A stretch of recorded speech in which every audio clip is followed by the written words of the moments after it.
4 നൂറ്റാണ്ടുകൾക്കപ്പുറം യമനിലെ ഹളർമൗത്തിൽ നിന്നും ഇസ്ലാമിക പ്രചരണാർത്ഥം കേരളത്തിലേക്ക് ഒരു സയ്യിദ് വന്നു ചേരുന്നു. സയ്യിദ് ആമിദ് ബാഅലവി തങ്ങൾ എന്നാണ് മഹാനുഭാവൻ്റെ പേര്. പ്രസ്തുത സയ്യിദ് അവറുകളുടെ സന്താന പരമ്പര 5 തലമുറ പിന്നിടുമ്പോൾ സയ്യിദ് അബ്ദുറഹിമാൻ ബാഅലവി എന്ന വലിയ കോയത്തങ്ങൾ എന്നവരുടെ പുത്രനായി 1840 ഒരു കുഞ്ഞു ജനിക്കുന്നു. നട്ടുച്ച സമയം പള്ളിയിലും വീട്ടിലുമായി ആളുകൾ തിങ്ങി നിറഞ്ഞിരിക്കുന്നു. നാട്ടിലെ പൗരപ്രമുഖൻ കോയട്ടി ഹാജി ആകാശനീലിമയിൽ ഒരത്ഭുത കാഴ്ച കാണുന്നു.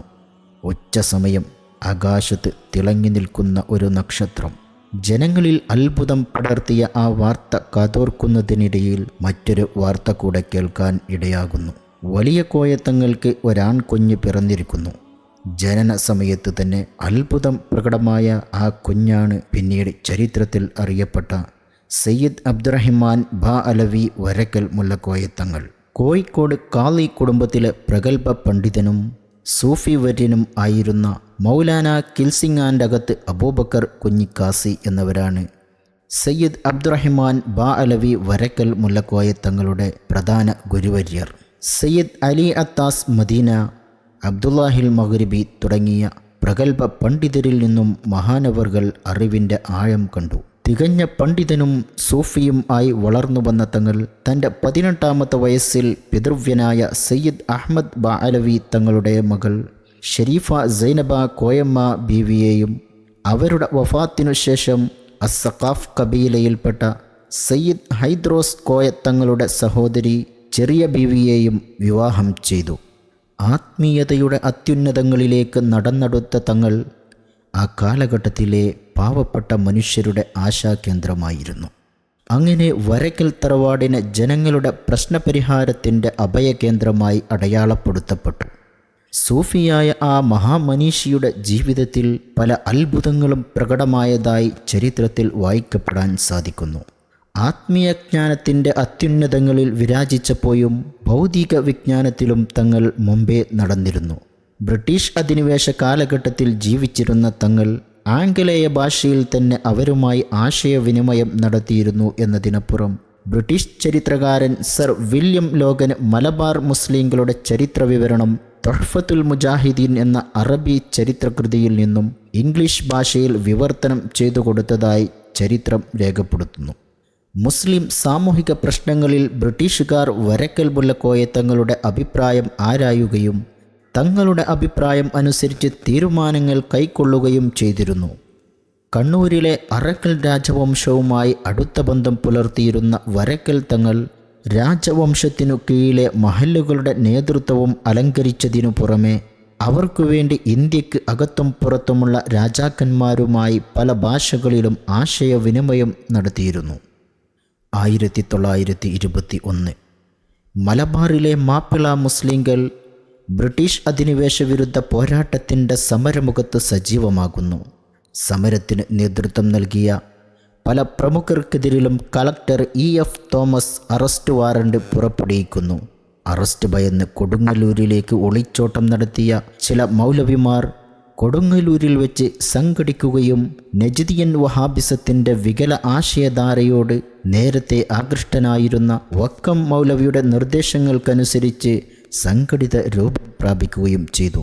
മുസ്ലിം ഗോത്രങ്ങൾക്കിടയിൽ നിലനിന്നിരുന്ന തർക്കങ്ങൾ പരിഹരിക്കുക എന്ന ലക്ഷ്യത്തോടെ നിഷ്പക്ഷ സംഘം എന്ന പേരിൽ സംഘടിക്കുകയും ലക്ഷ്യം നേടാതെ പോയ ആ സംഘം പിന്നീട് സംസ്ഥാനം ഒട്ടാകെ വ്യാപിപ്പിക്കുക എന്ന ഉദ്ദേശത്തോടെ കേരള മുസ്ലിം ഐക്യസംഘം എന്ന പേരിൽ രൂപാന്തരപ്പെടുകയും പരോക്ഷമായി പാരമ്പര്യ ഇസ്ലാമിക ആചാരങ്ങളെയും മുസ്ലിം സമുദായത്തെ പൂർവിക പാതയിൽ നിന്ന് അകറ്റുകയും ചെയ്യുക എന്ന നിഗൂഢ ലക്ഷ്യത്തോടെ സജീവമായ നേരം 1925 ഐക്യസംഘത്തിൻ്റെ 3ാം വാർഷികം കോഴിക്കോട് വെച്ച് നടത്താൻ തീരുമാനിക്കപ്പെടുന്നു. ഇതോടെ പാരമ്പര്യ മുസ്ലിം കേരളത്തിനു പരിചയമില്ലാത്ത ആശയ ചിന്താധാരയുമായി കടന്നുവന്ന പുതിയ സംഘത്തിൻ്റെ ചതിക്കുഴികൾ മനസ്സിലാക്കിയ പാരമ്പര്യ പണ്ഡിത മഹത്തുക്കൾ അവർക്കെതിരെ പ്രതികരിച്ചു തുടങ്ങി. ഒരു നിയോഗമെന്ന പോലെ ചരിത്രപുരുഷൻ്റെ ദീർഘവീക്ഷണത്തിൻ്റെ ഫലമായി പാങ്ങിൽ അഹമ്മദ് കുട്ടി മുസ്ലിയാരെ പോലുള്ള പണ്ഡിത മഹത്തുക്കളെ പുതിയങ്ങാടിയിലേക്ക് വിളിച്ചു വരുത്തുകയും മുസ്ലിം കേരളം നേരിടാൻ പോകുന്ന അപകടത്തെക്കുറിച്ച് ബോധ്യപ്പെടുത്തുകയും ആവശ്യമായ നിർദ്ദേശങ്ങൾ നൽകുകയും ചെയ്തു. ആ കാലഘട്ടത്തിലെ വലിയും കുത്തുബുമായിരുന്ന വരക്കൽ സയ്യിദ് അബ്ദുറഹിമാൻ ബാഅലവി മുല്ലക്കോയ തങ്ങളുടെ നിർദ്ദേശങ്ങൾ നെഞ്ചേറ്റിയ പാങ്ങിൽ അഹമ്മദ് കുട്ടി മുസ്ലിയാർ മലബാറിലെ പ്രധാന പണ്ഡിതന്മാരെ നേരിൽ ചെന്ന് കാണുകയും മുസ്ലിം കേരളത്തിൻ്റെ അപകടകരമായ അവസ്ഥയെ ഉണർത്തുകയും പണ്ഡിതന്മാർ സജീവമായി കർമ്മരംഗത്തിറങ്ങേണ്ടതിൻ്റെ ആവശ്യകത ബോധ്യപ്പെടുത്തുകയും ചെയ്തു.